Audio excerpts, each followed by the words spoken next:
Okay, hi guys, how are you? Jacqueline-Francis here, and welcome to my show. It's called Stop Sweeping It Under the Carpet on Inspired to Achieve Global TV. So I've got a special guest for you today, Robert J. Moore. I'm so happy that he's accepted my invitation, and he's actually online now. Thank you. So I'm going to try and invite him in. So Robert is an international speaker all the way from Canada. So let's just invite him in and add him to technical issues today. And it should go quite smoothly. So it's saying it's added. So yeah, so while, oh, that was quick. Hey, it doesn't mess around, does it? Hi, normally it takes such a long time for people to jump on. How are you? I'm doing exceptionally well. I just got off another interview with Raymond Aaron, the New York Yeah, best-selling author. I've just caught the tail end of that. So how did that go? Goes wonderful, wonderful. I just moving things around because I get the sun in my eyes here. Well, I mean, it's beautiful out. It's absolutely beautiful out there. So you're in Vancouver, aren't you? No, I'm actually in the other side. I'm in Oh, Ontario Ontario. part. Oh, yeah, Ontario that's by Toronto. right, okay. And is it Mississauga, you said? Mississauga is where I was raised. Mississauga is where I was raised. Yeah, we're pretty close to there though. Right, We're very okay. close. Yeah, Toronto, Mississauga, Oakville, Burlington, but I'm just above there. right. Because I've been to Mississauga. I lived there for about 6 months, Really, in whereabouts? Mississauga. Hmm? Whereabouts? Um, what's the name? Killaby Drive. I don't know the area itself, but near the airport, I think it is. I So think that's it's that's yeah. Airport Road down the road, the Airport Road off the Airport Road. I see. I'm not sure exactly where that road is, but I was raised up more on the Oakville side of it. It's called Clarkson, Right, Clarkson, okay. Ontario. Yeah, Beautiful housing. Winston Anyway, Churchill is the borderline for it, and we were. It was funny because if you wanted to call across the road into Oakville, it was actually long distance, and that was across the oh, road. Yeah, right, until until uh, right. until they enhanced their business and went bigger and bigger. Yeah, absolutely, absolutely. So, okay, so I'm gonna tell my audience quickly, just introduce you. So, for those who are watching and those who will catch me on the replay, my name is Jacqueline Francis. I'm an author, award-winning speaker, and educator, and I've created this platform called Stop Sweeping It Under the Carpet, and because a lot of people do sweep things under the carpet. So today, I'm so glad to have with you Robert J. Moore. So, Robert, would you just like to introduce yourself to the audience, please? Sure. I'm Robert J. Moore. I'm an international speaker, award-winning international book best-selling author. I'm going on my 7th book right now. I actually co-write a lot of books right now with some people, 15 people right now. In November, we're going to be releasing Magnetic Entrepreneur, a personality that attracts, with Tony J. Salimi does the forward in it, and then I have 15 other people. Now, the thing is with these 15 other people, my thing is I love enhancing people. I love bringing people to my level. I've And been that's where, and I don't want to interrupt you. I don't want to interrupt you there, but I don't want you to start jumping in there before I've actually asked a question that might be important to my audience. So I just want to quickly ask you. You said you're an international speaker. Is that something that you wanted to do? You know, growing up. You know, how did never that? had thought. Right. Never had thought about it. It just one day I was in school and it was a very boring topic that this person came into. It was about trustee. The trustee was talking about how the Board of Education deals with their money. And I'm looking around like nobody's really paying attention to this lady. And I said to myself, well, this is really boring too. And I understand why they're not paying attention. But out of respect, I walked up to that person and I thanked that person for actually being there. That changed everything. I Right. told her, I said, listen, I'll be honest with you, it was boring, but I want to thank you for being here out of respect. And she said, Right. nobody else has done that ever. So she got me, she was actually the chairperson of the Board of Education at the time, and I didn't know that, right? So Right. she was actually Okay. top person. So she says, listen, let me get to know you. So we had a coffee together. We sat down, had a coffee, and she found out I was in addictions, found out all the stuff I was doing. And she goes, you should really share your story. And I said, I don't know how to do that. how would you like to speak in some of these schools? So she got me around to speak in all the schools that she was acquainted with. And then all of a sudden I started making some money out of it. And I said, well, this is getting good. So then I went from there. I learned how to tell my story afterwards. Okay, so today's theme is, I really want to talk to you about emotions, because I'm quite hot on that topic myself and the obstacles that you went through to get to where you're at. So for me personally, I had, we all have stories. I've got a story that deals a lot with my emotions and how I couldn't manage my emotions. Through what happened to me with my siblings and so forth. But I know when I was reading your bio that you were at a very difficult place some years ago, to a point where you were destitute. Tell me a little bit about your mindset at that time. Well, I was a drug addict, alcoholic. I suppressed all my emotions. I didn't want to talk about them. I brought them out with anger towards everybody around me, because I blamed everybody else for what I was feeling. I allowed people to enable me to keep down. So they sit there and say, you're not worthy, you're not this, you're not that. But I enabled them to do that because my actions, my behavior, my thoughts. I was a lying, cheating thief back then. You know what I mean? Like I didn't care what I did for the next drug or alcohol. I was a very lonely person, and emotionally I was distraught big time. And you know what? When you're sitting there by yourself for, drinking a case of beer and smoking cigarette butts off the ground, it's a very lonely place. Yeah, so absolutely. I got tired of it. I got tired of having my emotions down, not being able to face them. And I had an epiphany of some sort, and I decided, well, I'm going to get the help. So that epiphany that you had, does it take, do you have to be rock bottom, seriously rock bottom before you say, well, look, enough is enough? Now, What point is enough is the enough? problem is everybody has their own rock bottom. Mine might have been a little deeper than others. Others might be a little deeper than mine. Like I did 16 years in the jail, 7 years living on the streets. The thing is, when I did that, I enabled myself. I thought it was quite comfortable because it was a way of living. I was getting a lot of attention, a lot of people liking, hey, Robert, right on, come on over to this. It just get me in more trouble, right? And the thing is, when you talk rock bottom, I know a lady that only drank once every 3 months, and she was at her rock bottom because she was feeling so lonely inside, so insecure every time she drank. And she only drank maybe every 3 months, and she'd go on that binge. So when you talk rock bottom, you got to be very clear on which rock bottom people are talking about, because through my studies, I mean, I am an emotional specialist. I am a behavioral specialist on top of that. I got a registered therapist, right? So when I talk to people, when I do things for the last 10 or 11 years, when I was doing psychotherapy with them and dealing with their emotions, I would never tell them to quit drinking, because that's how they control it. That's how they deal with it. I just tell them, okay, I don't care about your drinking and drugging. I care about what's inside. Let's deal with the inside. Let's deal with the core of the issue. All of a sudden, the drugs and alcohol disappear because they don't need the crutch on it, or they learn how to deal with it. Yeah, yeah. I mean, on Thursday, was it Thursday? I had the opportunity to go to the House of Commons, and there was a debate going on about women who have no recourse to public funds who are involved in domestic abuse. And some of the stories that I heard, they weren't new to me because I had heard it before.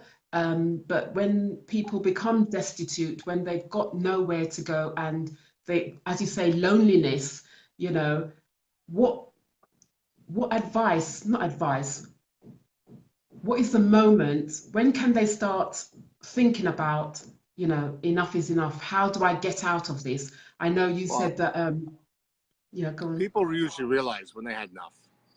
It's like a rock bottom inside to them. Basically what it is they had enough of feeling the way they're feeling. Now, a lot of people, don't get me wrong, a lot of people are just comfortable the way they are. If I go downtown Toronto, Ontario, in Canada here, if I go downtown, I mean, most people are just right happy just have a blanket. Just give me a blanket. I'm okay. Things are all right. I'm all right doing this. Other people say, get me an apartment, right? Get me off the streets. Let me deal with this so I can get a job, get a shower, and all that stuff. Now, there's a difference is, one's a rock bottom. The guy living on the streets just wants that blanket. He doesn't think he's at rock bottom. He's comfortable, right? He just wants to live the way he's living, be left alone, have a few bucks to eat, and that's all he cares about. The other guy wants to enhance his life. He doesn't see himself living that way. It was like me, living on the streets for 7 years. Now, when I lived on the streets for 7 years, I don't mean sleeping on someone's couch. I don't mean visiting people and sleeping in their beds. I mean, I literally slept on the streets for almost 7 years. Right. Literally, Right. snowbanks. Cover myself with snowbanks, stealing clothes out of people's dryers, so in the big buildings, so I can actually put them on. If it didn't fit, I made it fit, just to keep warm. And then I stole it from stores to get food. I put the shopping carts down, use that as a grill when I put the fire out, you know, to cook the stuff, the chicken and everything, the pork chops. It was kind of neat. It's survival. I learned a lot about survival. So when people are dealing with their emotions, and you're really sick of dealing with emotions, you have to step up to the plate. You got to start taking responsibility of your emotions. You got to start taking responsibility of your actions. When you start doing that, things will change. Right. Okay. So thank you for that. I've got someone saying the light bulb moment. I guess you'll realize that there is a light bulb moment. I wanted to ask you, what should I say?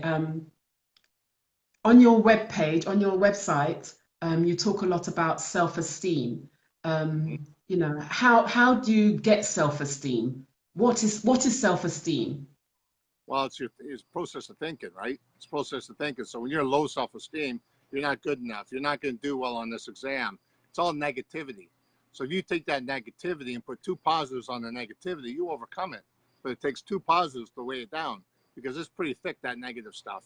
So when you look at the positive, start doing positive stuff daily. You're well and worthy. That's one of my trades. You are well and worthy, right? And we are. If you look in the mirror and say you're well and worthy, I didn't think I was well and worthy to be at the area I'm at right now in my life. You know, but I grew, and I'm growing big time right now. And I'm up there with the top people in the world, sharing stages with them, world-class stages, you know? Yeah. Yes. Soon to be in the UK in the 5th and 6th of October. I'm Definitely. gonna arrive there with my wife on the 3rd, and I'll be leaving on the 9th. So I'll be definitely around. If there's any other places I could speak out there, I would love to. You know, no problems there. You never not speak enough. Right. Okay. So when you just going back, so when you managed to get out of that, you know, your destitution, what were the obstacles? You made a decision that you wanted to do something else. You made a decision that you no longer wanted to be in this space. So in order for you to get to where you are now, what were the obstacles and how did you manage to overcome them? Well, I actually have the Better Way formula, Principles for Success.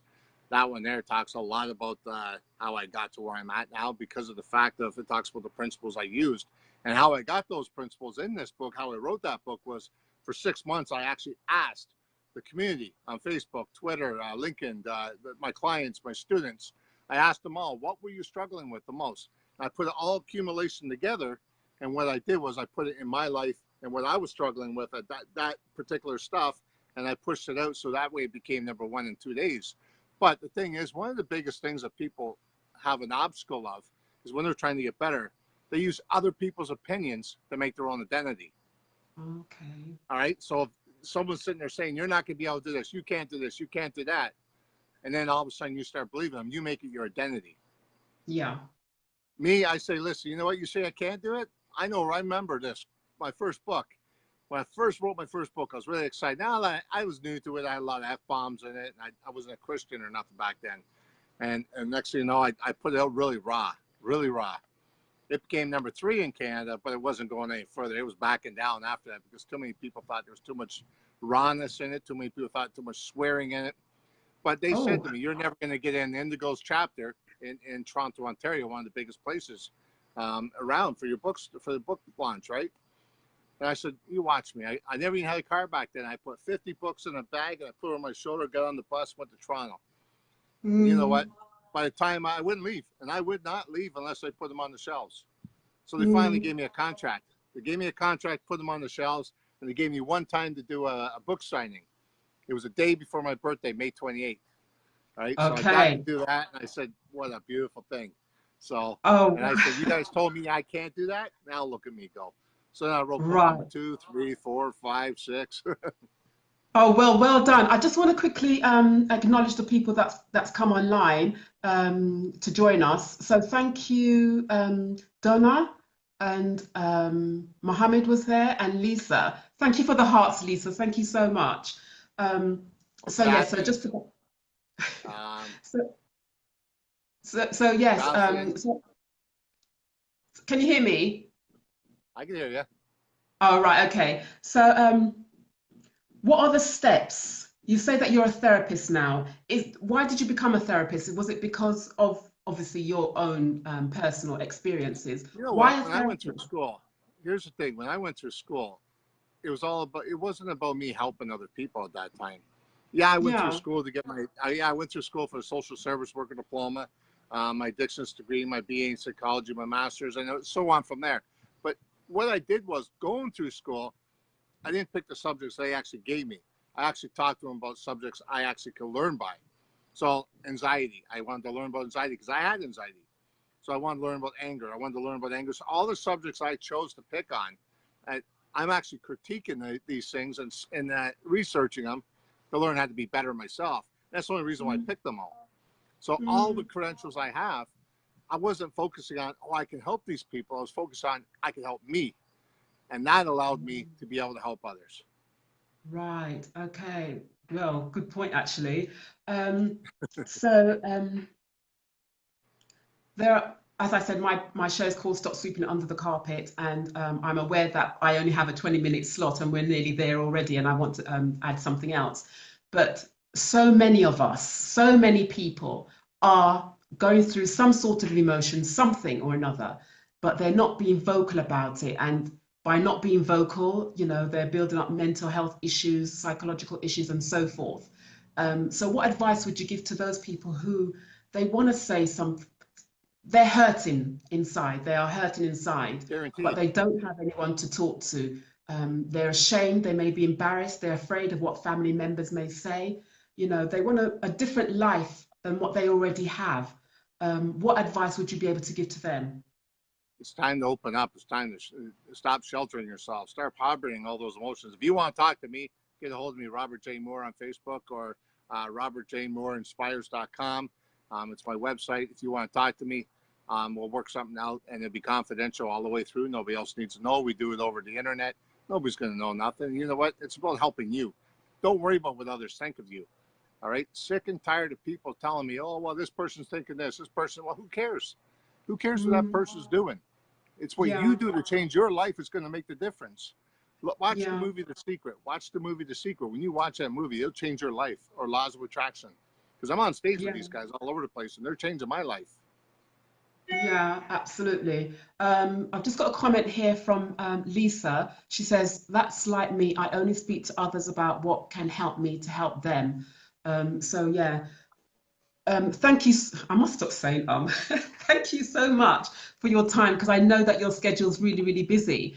But before you go, for those of you who are interested, Robert will be here in the UK, as he mentioned before. He will be speaking live on stage on the 5th and 6th of October. So if you haven't got your tickets, I'll put the link in for you to get your tickets. He'll be on stage with, wow, wow, some icons. What can I say? Some icons, too numerous to Top people in mention. the world. Exactly. And you were just speaking to one of them just before you came on a live with I me. was. Yeah, so to be on stage, maybe I might be there one day soon. I don't know. What can I say? That's negative right there. That's negative right there. Hey, I'm just putting. I was on a phone call the other day. One of my new students said they've never talked to some people that are really high up there. So I went out of my way just as a normal brother. I called the big dreamer up, right, Greg Walker, and I got him Ah, on the phone yes. with this, and I got him on the phone with him, and he says, "Wow, this is amazing. Here I am with some huge people on the phone." I said, "You're just as huge. You just don't know how to make it there yet. Your mindset's not there. That's all it is. Your Yes. mindset." Yes. I did manage to speak to Greg the other day as well on Inspired to Achieve with I teach Bradley. people to get upstairs and do their authentic story. I teach people how to get their story out there. I teach people how to do the presence, the physiology of the face, the body language. And you know what? If you guys look at my website, you'll see what I'm doing. Yeah. Robert J. Well, Moore I hope that Inspires.com. I hope that I'm, my body language is okay, not too bad. I'm working on it anyway, But Lisa also says the secret changed everything for me. So I take it, she's like, face it and take tiny steps every day to improve. So yeah, she's It's read the nice to book. be There's in some, contact with these people in person instead of watching The Secret. I now share yeah, stage with you guys. I know, I know. I was just on an interview with Raymond Aaron, New York Times 10 best-selling authors.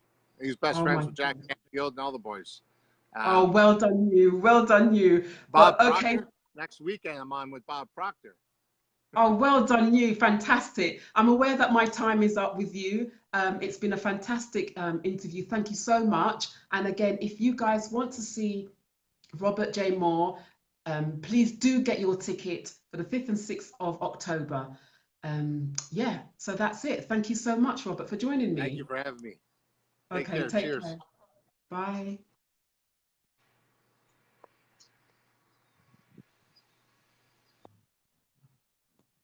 Okay, so that was Robert J. Moore there, um, joining me with the interview for Stop Sweeping It Under the Carpet. Issues or dealing or struggling with issues with their emotions or family or parents or partners, and and you're trying to deal with it alone, and you don't have to. You really don't have to. If you don't have a friend or a family member, or you can't afford to go to counselling, then please, if you're in the UK, please do get in contact with me. I'm happy to sit and listen in confidence um, about what it is that's stopping you from moving forward. So until next time, thank you guys for joining me, and those in the replay, please do like, comment and share. Take care.